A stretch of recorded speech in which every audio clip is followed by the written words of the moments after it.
Hello guys, welcome to another day. So ఇది ఒక Saturday early morning. నా హస్బెండ్కి లంచ్ బాక్స్ ప్యాక్ చేసేసిన తర్వాత నేను నా ఫ్రెండ్ వాళ్ళ ఇంటికి వెళ్ళాను.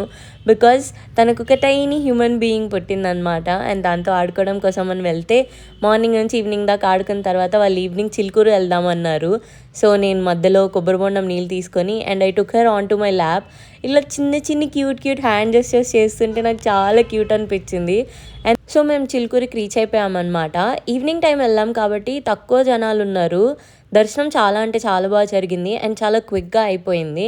And I'm so happy for my friends. ఒక చిన్ని టైనీ హ్యూమన్ బీయింగ్ని ఎంత జాగ్రత్తగా వాళ్ళిద్దరు చూసుకుంటున్నారో.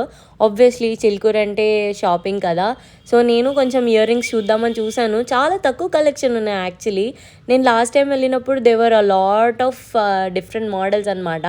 అండ్ ఈ కొరియన్ స్టైల్ ఇయర్ రింగ్స్ కొన్ని తీసుకున్నాను నేను, నాకు నచ్చాయని చెప్పేసి. అండ్ చిలుకూరు వెళ్ళిన తర్వాత మామిడి పళ్ళు, ఇంకా కొత్త ఫ్రూట్ ఒకటి చూసాను నేను. ఈ ఫ్రూట్ని ఏమంటారో నాకు తెలీదు, ఆవిడేదో పేరు చెప్పింది కానీ నాకు అర్థం కాలేదు. మేము టేస్ట్ చేద్దామని చూసాం కానీ మాకు అంతేం నచ్చలేదు, so we didn't take it. రేగిపళ్ళు తీసుకున్నాము and then we got back home. దారిలో అక్కడికి వెళ్ళాలి ఇక్కడికి వెళ్ళాలి అది ఇది అని ప్లాన్ చేసాం కానీ చాలా ట్రాఫిక్ ఉంది సాటర్డే కాబట్టి. లాస్ట్కి నయనతారాకి వెళ్ళి బన్ మస్కా అండ్ నేను పానీపూరి తిని we ended our day. Thank you for watching. Bye.